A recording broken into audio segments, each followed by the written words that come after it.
स्वागत है आप सभी लोगों का मेरे चैनल साइंस और टेक्नोलॉजी में। मैं अनुपम विपुल आप सभी लोगों का स्वागत करता हूं आज के शो कंप्यूटर वेडनेसडे में। आज हम लोग बात करेंगे वाईफाई रोमिंग और मेश नेटवर्क के बारे में।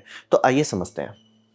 तो सबसे पहले समझिए ज़रूरत क्यों आ रहा है। तो ज़रूरत यह है कि वाईफाई आज के टाइम में कंपल्सरी रिक्वायरमेंट होगा और ऐसा नहीं कि सिर्फ बच्चे इस्तेमाल करते हैं। अब बच्चे बूढ़े जवान हर कोई इस्तेमाल करते हैं। मतलब घर में जितने मोबाइल फ़ोन है हर में वाईफाई होना चाहिए और बढ़िया से चलते रहना होना चाहिए।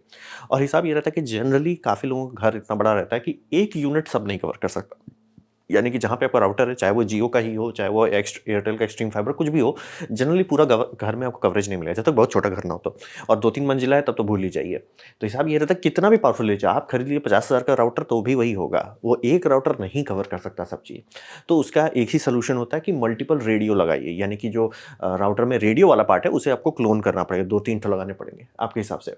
और हिसाब समझिए रोमिंग का मतलब ये होता है कि उसमें यूज़र इंटरफेयर नहीं कर रहा है। जैसे काफ़ी लोग डम तरीके से अगर करते हैं कि भैया एक एक्सेस पॉइंट ऊपर लगा दिया लेकिन ढंग से कॉन्फ़िगर नहीं है, तो वो अच्छा मान लीजिए सेकंड फ्लोर में गए, चेंज करना पड़ता है। जिसे कहते हैं यूज़र इंटरफेरेंस, तो वो रोमिंग नहीं कहलाएगा। रोमिंग का मतलब होता है कि आप दिमाग नहीं लगा रहे हो।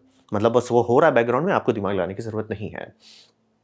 और हम लोग बहुत सारे रेडियो को बॉन्ड कर सकते हैं, जैसे कि बड़े-बड़े कैफ़े में आजकल देख रहे हो। आजकल देखिए कैफ़े जितने लोग खोल रहे हैं, पीजी खोल रहे हैं, होटल खोल रहे हैं, सब बहुत खर्चा कर रहे हैं वाई-फाई पे और जो नहीं कर रहे हैं वो पिट जा रहे हैं। उनको पता भी नहीं चल रहा कि यहाँ लोग क्यों नहीं आ रहे। लेकिन जिनको पता है मतलब मार्केटिंग पता है, उनको पता है भाई ढंग की वाई-फाई दे दो, आपके कैफ़े में आधा लोग सिर्फ़ उसी के लिए आ जाएँगे।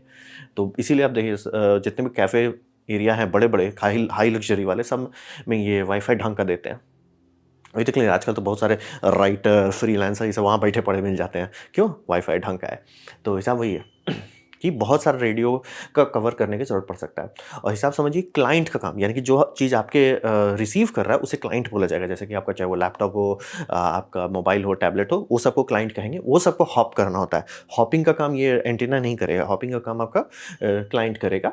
और ये हर चीज़ सीमलेस और इनविजिबल टू क्लाइंट होना चाहिए। यानी कि जो यूज़र है उसे पता नहीं चले कि ये सब चीज़ हो रहा है। वो हो गया सर, हो गया आपका इधर से उधर मतलब मैं अपने ग्राउंड फ्लोर से सेकंड फ्लोर पे जाऊँ या फर्स्ट फ्लोर पे जाऊँ, जैसे सब लोग बोलते हैं।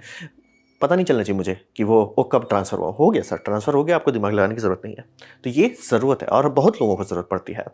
और मैं ये वीडियो चला रहा हूँ, रिसेंटली मेरा ये स्वाहा हो गया। बिजली का बहुत गंदा सर्ज आया था, उड़ा दिया। तो बात बनता है कि अभी अगर आप वाई-फाई सर्च करेंगे तो आपको मेश खूब जगह वर्ड मिलेगा, मेश, मेश, मेश। तो मेश है क्या? तो मेश जो है ना एक थोड़ा-सा तिगड़म वाला मसाला है, जिसमें प्रोप्राइटरी और स्टैंडर्ड टेक्नोलॉजी दोनों को मिला के बनाया गया है। और हिसाब ये समझिए कि ये जनरली मिडल रेंज टेक्नोलॉजी है, यानी कि ये जो मैं आपको बता रहा हूँ कि एंटरप्राइज़ ग्रेड का, कमर्शियल ग्रेड का वाई-फाई बनाना, ये बहुत पहले से हो रहा था। लेकिन बात है कि आम पब्लिक उतना यूज़ नहीं करता था वाई-फाई, लेकिन आज के टाइम में आम पब्लिक यूज़ करती है। तो अब बीच में एक जगह रखी, सिंगल यूनिट है और कमर्शियल यूनिट है, जिसमें मान लीजिए 10-15 यूनिट है या 50 यूनिट है, ठीक है? वो एकदम बड़ा बम-बम हो गया और एक सिंगल हो गया। बीच में क्या है? बीच में कुछ नहीं है। तो बीच में कुछ नहीं को सॉल्व करने के लिए ये मेश उतारा गया है। ये स्मॉल टू मिड स्केल तक जाता है। जनरली इससे आपको लार्ज बनाने की कोई नहीं बोले, आप लार्ज अगर बनाने की कोशिश करो, सबको जितने भी आपके इंस्टॉलर हैं या टेक्नीशियन हैं, वो सीधे बोलेंगे, "सर शांति से एंटरप्राइज़ में चले जाओ।"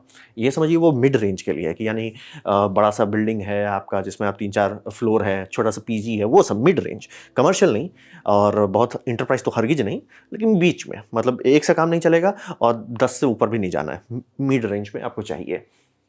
तो हिसाब वही समझिए और इसमें आपको बहुत सारे ऑप्शन मिलते हैं जिसमें आपका हो सकता है कि वायर्ड या वायरलेस बैकबोन। जनरली दाम कम वाले में आपको वायरलेस बैकबोन मिलेगा, यानी कि एक नोड जो है दूसरे नोड से वायरलेस के थ्रू बात करेगा। या और जो ढंग के होते हैं उसमें जनरली वायर्ड बैकहोल दिया जाता है। वायर क्योंकि कुछ भी कर लीजिए, कितना भी बढ़िया हुलू-लुलू आप कर लीजिए, 1 गीगाबिट ईथरनेट का केबल सबसे बढ़िया है। क्यों? क्योंकि वो डुप्लेक्स है। पहला तो वो बात कि मान लो डेटा आना-जाना एक साथ होता है। दूसरी बात, उसका लेटेंसी स्टेबल होता है, यानी कि जो लेटेंसी आपको नोड ए टू बी मिलेगा, जो ईथरनेट से कनेक्टेड है, वो फिक्स है। हो गया सर, उसका उतना ही इलेक्ट्रॉन्स को उतना ही टाइम लगेगा, लेकिन वाई-फाई सिग्नल में वैसा कभी नहीं होगा, क्योंकि इंटरफेरेंस हो सकता है। मान लीजिए घर में कोई माइक्रोवेव चल गया, या वाई-फाई सिग्नल ऊट-पटांग बिहेव करने लगेगा। और बहुत सारे और चीज़ भी हो सकते हैं, जैसे कि आपके घर के पड़ोस में कितने लोग हैं, उनका कौन-सा वाई-फाई है, वो सब कैसे बिहेव कर रहा है, बहुत सारा इंटरफेरेंस होता है। केबल शांति से लगाओ, भूल जाओ। तो वही समझिए कि इसीलिए जितने भी ढंग के आपको एक्सेस पॉइंट आते हैं, मतलब ये मेश नेटवर्क है, मतलब आपको चुनना है ना कि मेश नेटवर्क कौन सा ढंग का है, कौन सा ढंग का नहीं है। जिसमें ईथरनेट का ऑप्शन है कि ईथरनेट को बैकहॉल की तरह यूज़ कर सकते हैं, बढ़िया है। जो बोलता है नहीं सर वायरलेस ही हो जाएगा, छोड़ दें।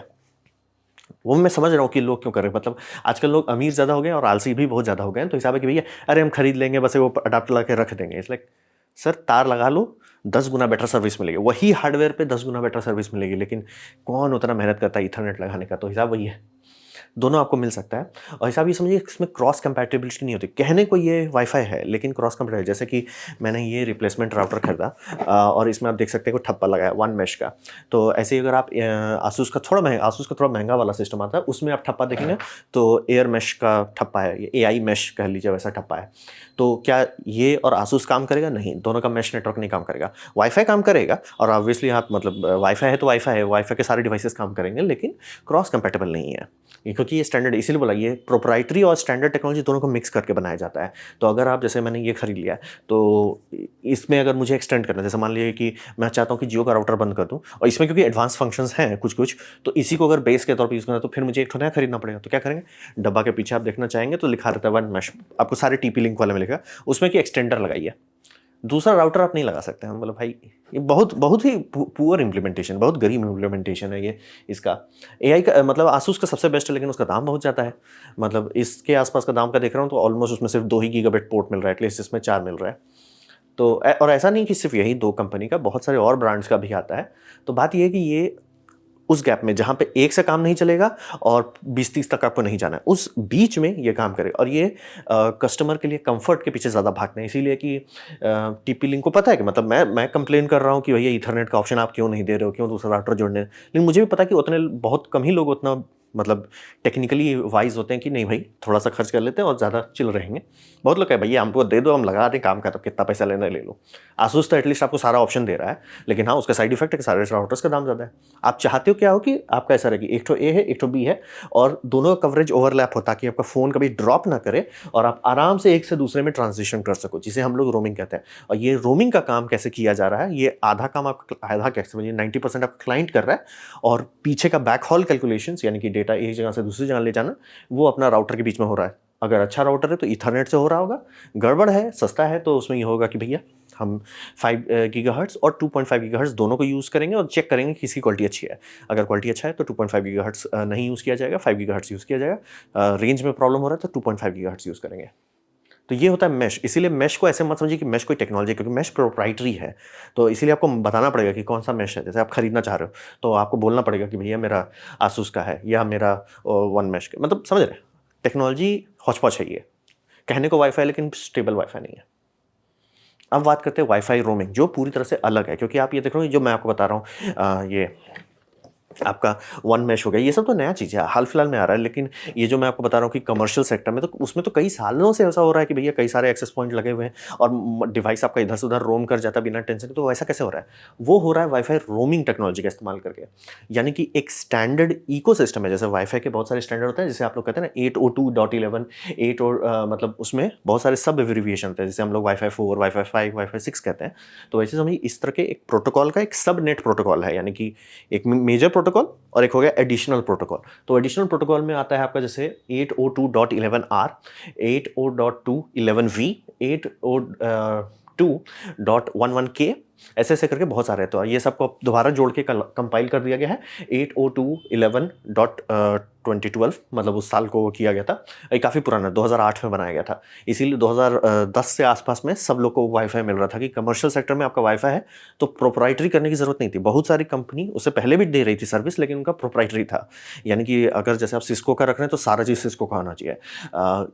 यूबिक्विटी का रख रहे हैं तो उनका सारा यूबिक्विटी का होना चाहिए। जिसका भी ब्रांड का रख रहे हैं सबका एक ही होना चाहिए। अब वो ऐसा नहीं है। अगर आप ये प्रोटोकॉल इस्तेमाल कर रहे हो, जो भी इस प्रोटोकॉल को समझ सकता है काम करेगा। जैसे होता है ना, आपको टेंशन नहीं है कि आपका मदरबोर्ड आसूस का हो तभी उसमें आसूस का पेन ड्राइव लगेगा, उसमें किसी का भी लगेगा जो तक यूएसबी फॉलो करता है। तो यहाँ वही है, ये स्टैंडर्ड है। इसका फायदा है कि क्लाइंट सारा सीमलेसली काम करता है। आपका जैसे फ़ोन हो जाए, फ़ोन में बहुत सारे ऑप्शंस हैं और जनरली जितने भी फ़ोन आपका समझ लीजिए 2020 के आसपास भी क्या कहें 2015 के आसपास से बन रहे, सब में ये सब फंक्शन पहले से दिया हुआ है। इसीलिए वो जब आप इंटरप्राइज वो मार्केट में जाते हैं कि मतलब बड़े ऑफिस में क्या मोबाइल को किए आराम से मोबाइल चल रहा है, क्यों? क्योंकि मोबाइल में है ये फ्रीक्वेंसी सब दिया हुआ है। प्रोटोकॉल बेसिकली रेडियो सेम है, बस प्रोटोकॉल अलग है, हैंडशेक अलग है। तो ये सब आराम से काम करता है। जैसे कि एप्पल के केस में उनमें यह फीचर दिया गया है कि अगर वो 3 से ज़्यादा एक्सेस पॉइंट डिटेक्ट करता है, मतलब सिग्नल पिंग भेजता है कि भैया हमें बताओ कौन-कौन है, और उसे 3 से ज़्यादा दिखता है तो सेंसिटिविटी अपना रोमिंग सेंसिटिविटी बढ़ा देता है। यानी उससे समझ में आ जाता है कि हम अच्छे जगह पे हैं और हमें कूदते रहना है, ना कि एक को पकड़ के रखना है, कूदते रहना है, जिसे रोमिंग कहते हैं। तो हिसाब ये समझिए। और रोमिंग क्यों इतना इसका फास्ट होता है कि आपका कोई कॉल ड्रॉप ना हो, डेटा पैकेट ड्रॉप ना हो, क्योंकि ये हैंडशेक रिड्यूस कर देते हैं जैसे आप नेटवर्क के इनसाइड आते हैं। यानी कि आपने मोबाइल लिया, आप लॉगिन किए, उस टाइम उसने ऑथेंटिकेशन किया, उसका एक इंक्रिप्शन बना लिया, ठीक है, बल्ले बल्ले। अब उसके बाद उसका ये कहना है कि भैया आप हमारे घर में आ चुके हो, हमारे कमरे टू कमरे जंप करने के लिए हम आपसे उतना पूरा स्टेप्स नहीं लेंगे, मतलब जितने स्टेप्स हैं वो सारे स्टेप्स को घटा दिया जाता है, ताकि जो साइन ओवर है, hand over from A to B फटाक से हो जाए। नहीं करेंगे तो हैंड ओवर बहुत टाइम लेगा, तो इसीलिए वहाँ पे ड्रॉप आता है, वो ड्रॉप ना आए। और ये मतलब स्टैंडर्ड में यही सब है। जैसे एक स्टैंडर्ड में ये भी है कि वो बताता है कि भैया पूरा इन्फॉर्मेशन आपको शेयर करेगा कि जो भी नेटवर्क राउट आपने बनाया है, कि भैया देखो हमारे पास 10 एक्सेस पॉइंट राउटर है, तो वो फ़ोन को बता देगा, एंड्रॉइड को बता देगा, देखो भैया तुम्हारे पास ये 10 में से कुछ आ रहा है तो इसमें तुम कूद सकते हो। तो उसके हिसाब से वो एडजस्ट हो जाएगा, अपना सेंसिटिविटी है वो एडजस्ट कर सकता है कि अच्छा हमारे पास 10 ऑप्शन है, यानी कि अपना समझ के कूदना है। लेकिन वही है, वो देख लेगा कि 10 से नहीं मिल रहा है, मान लीजिए नेटवर्क का आउटर एजेस भी होते हैं, जैसे आप घर में तो लगा लिए, आप बाहर बालकनी में गए, इधर उधर गए, तब उसके पास होगा भैया हमारा सिग्नल कम रहा है, लेकिन वो डिस्कनेक्ट नहीं करेगा, उसको पता है कि भाई हमारे पास यही 15 ऑप्शन थे ग्रैंड टोटल, इस नेटवर्क के 15 नोड्स थे, 15 नोडों में से सिग्नल नहीं आ रहा है, यानी कि हम आउटर एज में हैं, यानी कि अब हमें सिग्नल को डिस्कनेक्ट नहीं करना। तो वही समझिए रोमिंग के हिसाब से इसमें बुद्धि डाली गई है। और याद कैसे रखें वही समझिए, 8.2.11 R, R is for roaming, ऐसा करके याद रखिए। हैंडशेक कटा देता है। और मेन इस टेक्नोलॉजी को सक्सेसफुल तब कहा जाता है, इंप्लीमेंटेशन को सक्सेसफुल तब कहा जाता है जब ये सारा काम जो भी आपका हैंडओवर है कि अच्छा ये सिग्नल खराब हो गया, ये सिग्नल बढ़िया है, कूदना है, इधर से उधर कूदना है, और उसके बाद हैंडशेक करके, मतलब हैंडशेक का स्टेप कम किया जा रहा है, 8 से 4 कर दे रहे हैं, लेकिन 0 नहीं, अभी भी हैंडशेक होना है। वो सारा काम 50 मिली सेकंड के अंदर हो जाना चाहिए, क्योंकि इंसानी परसेप्शन में 100 मिली सेकंड डिटेक्ट हो जाता है कि 100 मिली सेकंड तक कुछ नहीं हुआ ठीक से, आपको पता चला भाई कुछ गड़बड़ हुआ था। जैसे आप वॉइस कॉल कर रहे हैं, वॉइस कॉल को बैंडविड्थ से ज़्यादा नहीं चाहिए, लेकिन उसे स्टेबिलिटी बम चाहिए कि भैया आपका पैकेट्स लॉस नहीं होने लगे। जो आप लोग देखते हो व्हाट्सएप में कभी बात कर रहे हो और मोबाइल नेटवर्क, डेटा नेटवर्क में एकाएक ऑडियो क्वालिटी हुलुलु हो जाता है कि नेटवर्क पैकेट ड्रॉप होता है, तो वो ऐसा नहीं होना चाहिए, क्योंकि अगर हो रहा है तब रोमिंग आप क्या कर रहे हो, तब तो आप घूम फिर के वही आ गया कि रिकनेक्टिंग दिखा रहा है। तो इसीलिए सारा काम 50 मिली सेकंड के अंदर था। और इस इकोसिस्टम जो बनाया गया है, यानी कि जो स्टैंडर्ड्स है, उसमें एक पैकेट भेज देता है कि देखो पगलाओ मत, मतलब क्लाइंट को बता दिया जाता है पगलाओ मत, तुम्हें स्विच कर रहे हैं, मतलब कि तुम ऐसे इकोसिस्टम में स्विच किया जा रहा है, तो वो सीधे पैकेट ड्रॉप नहीं करेगा, वो थोड़ा देर के लिए होल्ड करेगा। इसीलिए सॉफ्टवेयर के साइड से देखें, यानी कि जितना भी वेबसाइट से जो आपको फाइल भेज रहे हैं या जितने भी क्लाइंट्स हैं वो आपको भेज रहे हैं, उसको दिखेगा कि आपका पिंग थोड़ा देर के लिए थोड़ा सा बढ़ा। जैसे मान लिया आपका लेटेंसी चल रहा था 10 मिली सेकंड्स में, वो दिखेगा एक बार के लिए 12-13 हो गया, फिर 10 पे नॉर्मल हो गया, वो ब्रेक नहीं करेगा। तो वही समझिए कि सारा काम 50 मिली सेकंड के अंदर होना चाहिए, डेटा ड्रॉप ऑलमोस्ट नहीं होना चाहिए, डिले भी एकदम नहीं होना चाहिए, सारा चीज़ फुल स्पीड पे होगा अगर ये नेटवर्क ठीक से किया गया है, यानी कि ये स्टैंडर्ड सब मिलकर काम कर रहे हैं, तो आप आराम से एक से दूसरे में जाएंगे, कोई टेंशन नहीं। अभी हम लोग कैसे करते हैं, अभी एक ही वाईफाई और दूसरा वाईफाई में दूसरा नाम डालना पड़ता है, वो उसकी ज़रूरत नहीं रहेगी, एक ही रहेंगे। तो ये सबसे बेटर तरीका है जिससे आपके सारे इंटरप्राइज चलते हैं। जो आप देखते हैं ना यूबिक्विटी का इतना पॉपुलर क्यों है, बात वही ये सब प्रॉपर स्टैंडर्ड पे चलते हैं। और यही इंटरप्राइज और कमर्शियल सेक्टर पे आप काम करते हैं तो आपको वाईफाई रोमिंग देना है। वहाँ पे आप जाके मुंह खोल दिए कि हम आपके सर वाईफाई मैश कर दें, मतलब काफ़ी लोग नहीं ठीक से समझते हैं, तो कई बार आपको बोलना पड़ेगा कि अरे सर मैश नेटवर्क है। लेकिन जो समझदार हैं, जिनको पता है नाम वो सीधे बोलेंगे भैया हमारा 11V इस्तेमाल कर रहे हो, 11R कर रहे हो कि 11K कर रहे हो। जनरली R काफ़ी बेस्ट माना जाता है, क्योंकि वही समझ लीजिए कि वो बहुत सारे में प्री ऑथेंटिकेशन दे देते हैं, और 11V में वो मतलब प्री रोम बता देता है कि भैया हम तो वो चेंज करने वाले हैं। तो ये सारा डेटा मिलके ऐसा एक्सपीरियंस आता है कि आपको लोड नहीं लेना, आपका फ़ोन है इधर से उधर जा रहा है, फ़र्क नहीं पड़ता कि एक IIT कैंपस है या कुछ भी है, सब में काम करेगा। और ऐसे ही कमर्शियल चलता था, है ऐसे चलता है। तो बात है आप कैसे करें, तो आप करने का ये समझना होगा कि फिजिक्स जो है ना चेंज नहीं होता है, यहाँ पे समझना बेहद ज़रूरी है कि मार ये टेक्नोलॉजी जो है फिजिक्स फिजिक्स ही रहेगा। तो इस फिजिक्स में ये समझिए कि रेडियो को बैंड्स में बांटा जाता है। तो आज के टाइम में अगर आप बहुत पैसा खर्च कर रहे हैं तो आपके पास 3 बैंड आने वाले हैं। 2.5 गीगाहर्ट्ज़ बैंड हो गया जिसमें माइक्रोवेव आपकी बैंड बजाएगा, 5 गीगाहर्ट्ज़ हो गया जिसमें हाई बैंडविड्थ क्लाइंट्स रहते हैं, फिर 6 गीगाहर्ट्ज़ हो गया जो अल्ट्रा हाई बैंडविड्थ रहते हैं। ये 3 आपका समझ लीजिए बैंडविड्थ्स हैं। और ये सारे बैंड्स के अंदर चैनल होता है, यानी कि पूरा का पूरा बैंड एक डिवाइस नहीं यूज़ कर सकता। भले वो चिल्ला ज़रूर सकता है सब पे, लेकिन वैसा करेगा नहीं। तो किया जाता है कि आप चूज़ करते हो, जैसे कि कोई भी मतलब आप कैफ़े लेते हो, ऑफिस लेते हो छोटा सा, तो उसमें एक्सेस पॉइंट जो छत में लगाया जाएगा उसको कैसे एडजस्ट करेंगे, उसको ऐसे एडजस्ट किया जाएगा कि भैया तुमको रिपीट वाले से नहीं रखेंगे, मतलब कि चैनल को जो बांटा गया है स्लाइसेस में, वो स्लाइसेस अलग अलग रहना चाहिए। जैसे कि 1 नंबर को एक स्लाइस मानिए, 11 नंबर को दूसरा स्लाइस मानिए, 6 नंबर को तो अलग मानिए। अगर एक के बगल में एक रख देंगे तो इंटरफियरेंस होगा, क्योंकि सिग्नल एग्जैक्ट सेम स्पेक्ट्रम पे, यानी कि कितना मेगाहर्ट्ज़ में चल रहा है वो, कितना मतलब एग्जैक्ट फ्रीक्वेंसी मैच करेगी, ओवरलैप करेगा, तो अलग रख देते हैं।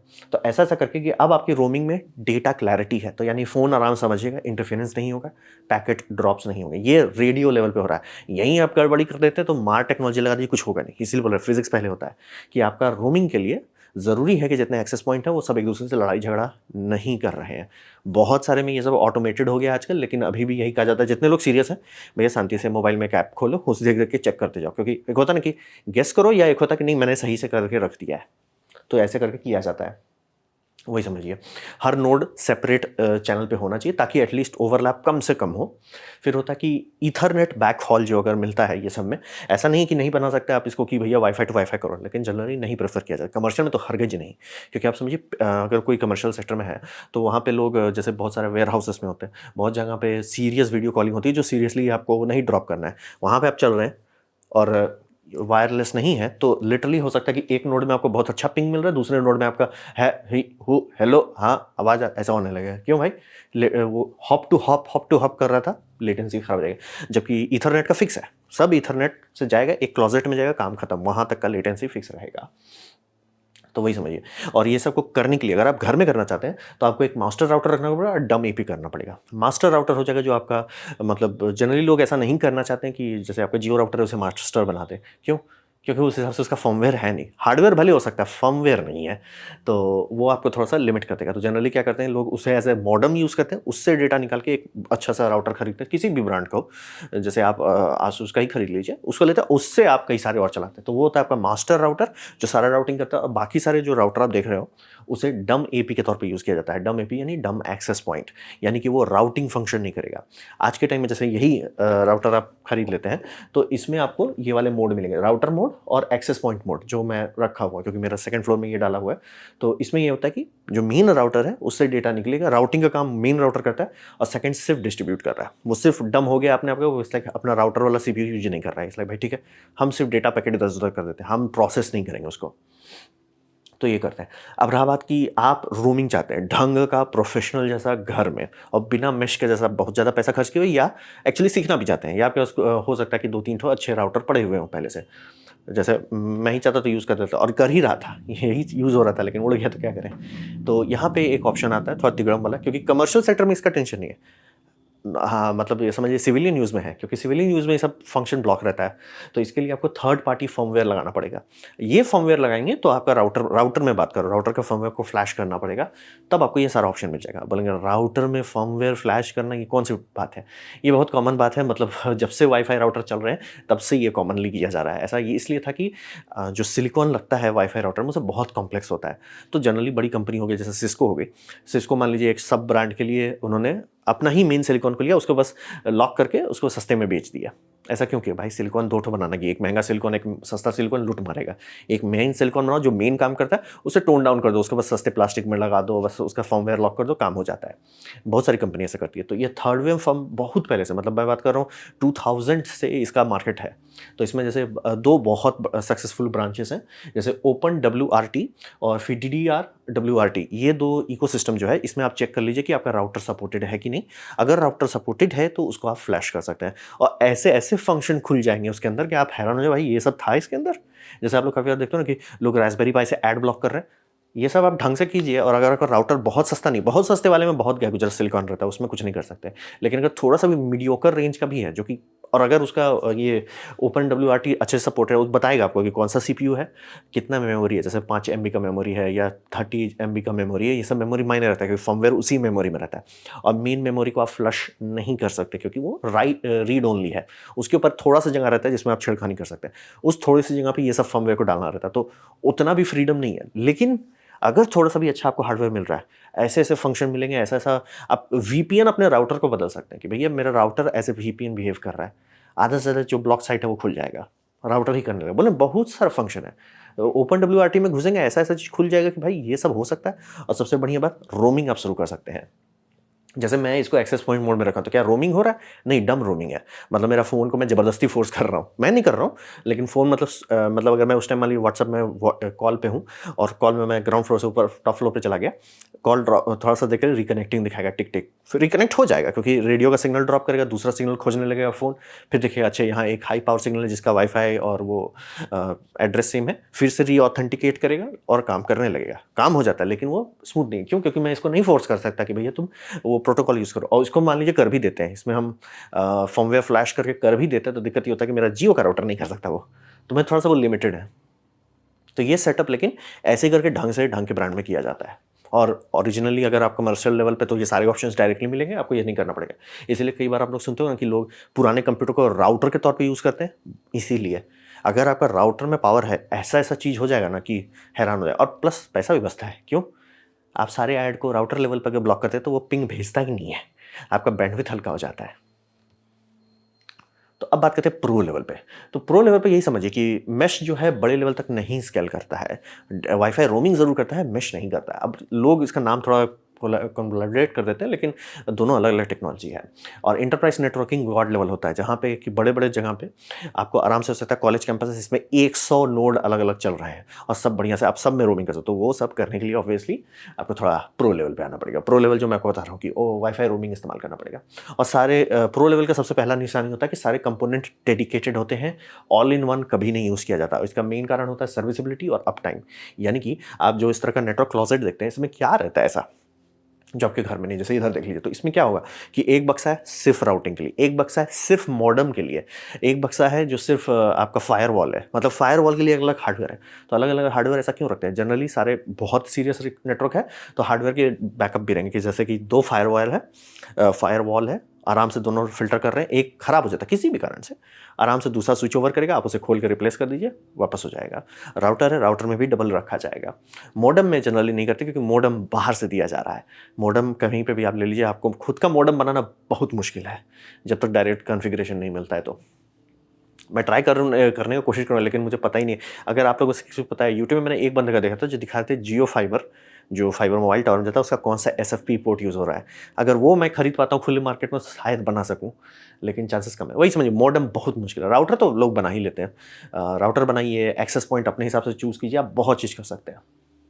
अब वही समझिए, ब्रेन पावर का कोई अल्टरनेटिव नहीं होता। यानी कि आप अच्छे-अच्छे कम कैंपसेस में जाएँगे, जहाँ का वाई-फाई आपको लगेगा ठीक है, लेकिन मज़ा नहीं आ रहा है। अब वहीं कुछ-कुछ जगह पे जाएँगे जो दाम के मामले में उतना ऊपर नहीं है, लेकिन किसी ने मेहनत करके बनाया, आपको वाई-फाई में फ़ील ही नहीं होगा कि वाई-फाई है। क्यों? बस है सर, काम कर रहा है, कोई टेंशन नहीं है, आप लोड नहीं ले रहे हो। बस एक बार आपने लॉगिन किया था, 3-4 दिन आप होटल में रुके थे, एकदम सब बढ़िया चल रहा था। जैसे आपको एग्ज़ाम्पल देते हैं, सिंपल बात होती है कि वाई-फाई में आपको लिमिट लगाना होता है। ऐसा क्यों? जैसे मैं अभी रिसेंटली बैंगलोर में जब था, तो उसके जो रेसिडेंसी में रुका था, वहाँ पे उन्होंने वाई-फाई लिमिट नहीं लगाया था। तो जिस टाइम पे हूँ, उसके हिसाब से मुझे स्पीड मिल रही थी। यानी कि अगर मैं इकलौता क्लाइंट हूँ, मतलब सुबह फ्लाइट के लिए उठना था, तो भाई उठा 300 एमबीपीएस, आहा! क्या स्पीड है। और फिर जब मैं शाम को था, तो अरे भैया 20 आ रहा था। क्यों? क्योंकि क्लाइंट सब पे स्पीड लिमिट नहीं था, तो यानी जो पहला क्लाइंट था वो भागने लग रहा था। ये हमेशा होता है। इसीलिए जब भी ढंग के होटल में जाएँगे, वहाँ पे क्लाइंट लिमिट लगाएगा कि भैया देखो, सबको सिर्फ 25 दो। 25 सबको बाँट दीजिएगा, ठीक रहेगा। आपका लेटेंसी नहीं डिटेक्ट होगा, और ऐसा नहीं हो कि एक ही सब खा रहा है और बाकी सब, अरे भैया हमें कुछ तो दे दो, टिकटॉक तो चलाने दे दो।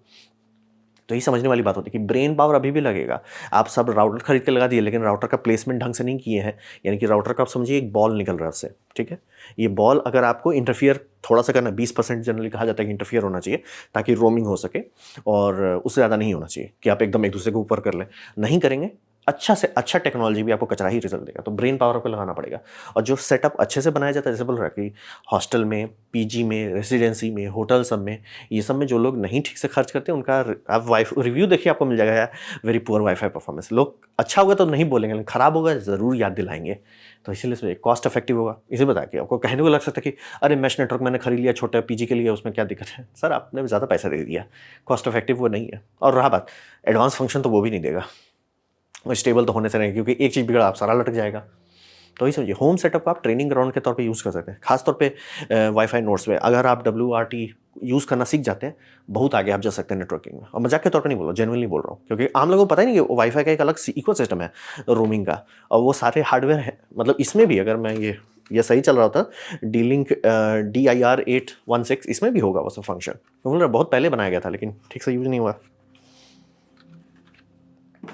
तो वही प्रो लेवल ऐसे ही होता है, इसीलिए आपको सारे कंपोनेंट्स अलग अलग दिखेंगे। उसमें यूपीएस भी डाला जाता है कि गलती से बंद नहीं होना चाहिए। फेल ओवर भी हो सकता है कि अगर ढंग का कैंपस में है, तो जनरली ये किया जाएगा, भैया एक ठो जियो फाइबर रखो, एक ठो एयरटेल फाइबर रखो, दोनों से लोड बैलेंसिंग रखो, और किसी कारण से एक फेल हो जाता है तो पूरा ड्रॉप नहीं करेगा। ज़रूरी है। जैसे आप कितने भी बैंक में जाएँ, सब में फेल ओवर का ऑप्शन रहता है। सारे मोबाइल टावर में देखिए ना, उसमें भी वही रहता है कि 2 फाइबर 2 अलग जगह से आते हैं, कि भैया एक फाइबर कट जाए, टूट जाए, फेल हो जाए, तो भी लिंक चलता रहना चाहिए। तो ये सब हुआ प्रो लेवल। अगर आप घर में ही कंजूसी करने लगते हैं, तो प्रो लेवल तक तो आपका जाने में बैंड बच जाएगी। मैंने नीचे काफ़ी सारे अच्छे पहुँचे-पुहुँचे लोगों का अच्छा-अच्छा वीडियो दे दिया। देखिए थोड़ा आँख खुलेगा और आप ट्राई कर सकते हो। हो सकता है कि आपके पास जो राउटर है वो ऑलरेडी सपोर्टेड है, तो आप एक्सपेरिमेंट कर सकते हैं। बहुत चीज़ कर सकते हैं आप उसमें।